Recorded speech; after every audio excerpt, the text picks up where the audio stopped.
Animal rescue groups say their attempts to save one of the dogs seized in an attack case in Lincoln County have failed. A day of remembrance takes a violent turn along this street in Ferguson, Missouri. I'm Don Champion with the latest on the overnight police shooting here coming up. Looking outside, there are some showers here and there. We'll start to see a few thunderstorms spark up here within the next couple of hours. And I'll have that update throughout your afternoon, because after this, it looks good throughout your work week. I'll have that coming up next. Tracking, alerting, protecting. WKYT News starts now with breaking news. Good afternoon. Thank you for joining us on WKYT. I'm Bill Bryant. And I'm Barbara Bailey. The Lexington Fire Department has a dive team in the water right now after a report of a body in the Kentucky River. Now, it's all taking place near the Valley View Ferry near Tates Creek Road and the river, where Fayette, Jessamine, and Madison counties all come together. This is video just in from the scene. You can see police and fire units have gathered near the banks of the river at the ferry. We're told that search began after investigators received a tip about a body in the river. Police say right now they are just checking the area. They are not sure yet if there in fact is an actual body in the water. In the meantime, the ferry has been closed to traffic. And we'll keep you updated with the latest here on air and on WKYT.com.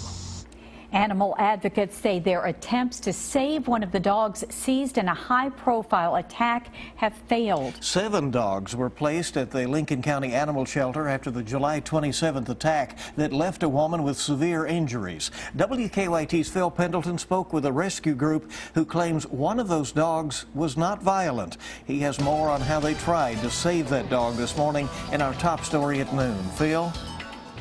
The dog in question is named Fiona, and some animal rescue groups tell me that this dog apparently was not even out of her kennel when the woman was attacked back on July the 27th. Now, but when these people showed up at the Lincoln County Animal Shelter this morning in attempts to retrieve the dog before she was euthanized, they were met with a closed sign and a message on the door saying the shelter would be closed today.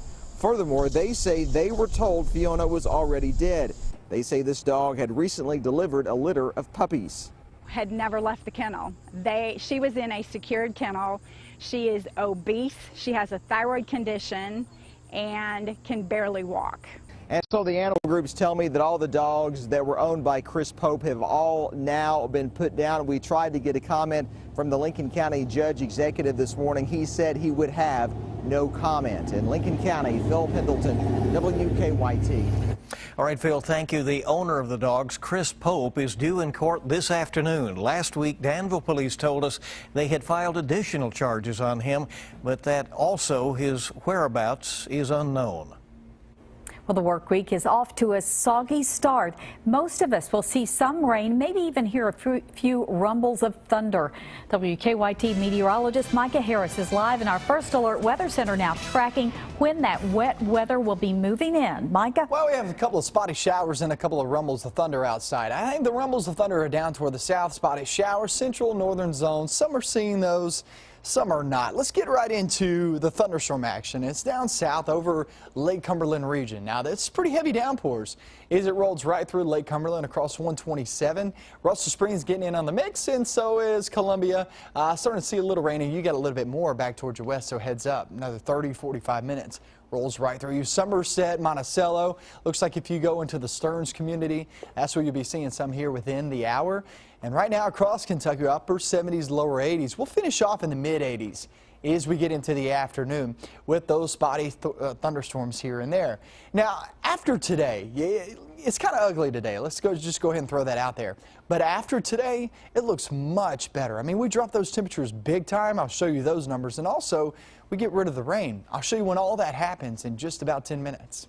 See you then with a full forecast. Thank you. A shootout has marred a weekend of otherwise peaceful protests in Ferguson, Missouri. Hundreds of people were marking the one-year anniversary of Michael Brown Jr.'s death when chaos erupted last night. Police shot one man that they say opened fire on them. He's in critical condition. Don Champion has the latest now from Ferguson.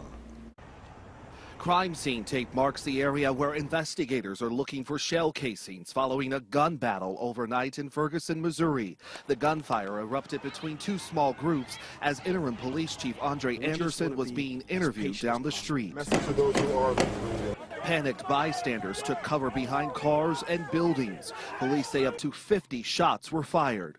It was a remarkable amount of gunfire. Plainclothes police officers caught up with one suspect right here near an old restaurant. Investigators say he started shooting into an unmarked police van and they returned fire. The gunman ran and more shots were exchanged. And there were 4 officers who were in that van. All 4 fired at the suspect, and the suspect fell there. This video shows the suspect injured, face down on the ground in a parking lot. Hey, he bleeding. Get him some help, man. Please get him some help. The incident happened hours after more than 1,000 people marched from the spot where unarmed Michael Brown Jr. was fatally shot by a white police officer last year. His death sparked the Black Lives Matter movement. Some community leaders are criticizing the police department for using plainclothes officers during the protest. Don Champion, CBS News, Ferguson, Missouri. The officers have been placed on administrative leave. Back here in Kentucky, a second person is now facing charges in the murder of a Frankfort man. Frankfort police tell WKYT News that they arrested Cameron Wright for tampering with physical evidence. They say that he is Michelle Nichols' ex-boyfriend. Police have charged her with the murder of 66-year-old Thomas Ellison. His body was discovered inside his apartment on Friday. He had been stabbed to death. Police have not yet released a motive for the crime, but they did say that Ellison and Nichols were acquaintances. We've learned that a Laurel County man wanted in connection to a deadly crash in Tennessee is also facing charges in Lexington. WKYT was there Friday night as Lexington police took Benjamin Brewer into custody in Hamburg Pavilion. Lexington police have charged him with criminal mischief and drug trafficking. He'll answer to those charges today at 1 o'clock. Last week, a grand jury in Tennessee indicted him on multiple counts of vehicular homicide. That's in connection to a crash that killed 6 people in Tennessee back in June. Federal investigators will be in Boyle County today after a weekend plane crash. The small plane crashed yesterday near Highway 127 north of Junction City, and the pilot who survived that crash is speaking out. You'll hear from him at 12:30. Crews are expected to return to the scene of a building collapse in Lexington, and it could mean delays for drivers. Workers demolished a vacant building at East 3rd and Race Streets. It gave way over the weekend, leaving part of the building caved in. Police are expected to block off part of that intersection today so that debris can be hauled away. Well, summer break is just about over in Fayette County. Students will start the new school year Wednesday. But this morning, Fayette County school bus drivers were already back at it. They spent time doing test runs on their routes this morning. You can expect extra traffic this week. No doubt about that, right? Make way for all the school buses out there. Well, as kids head back to the bus stops, WKYT's investigation team went looking for answers about just how much a bus driver can see at the bottom of the bus steps. It's a question first asked of us by the grandmother of a Whitley County student who was run over by a school bus when he somehow fell under the bus after getting off one afternoon. WKYT's investigation found that if mirrors are used properly, a driver can see down the side of a bus. But there's always room for more assistance for drivers. There's a lot of distractions. The nice thing about this that I think is a differentiator is it's audible. And it sits right up next to the driver, and they hear that beep and they know, whoa, stop, I better check my surroundings.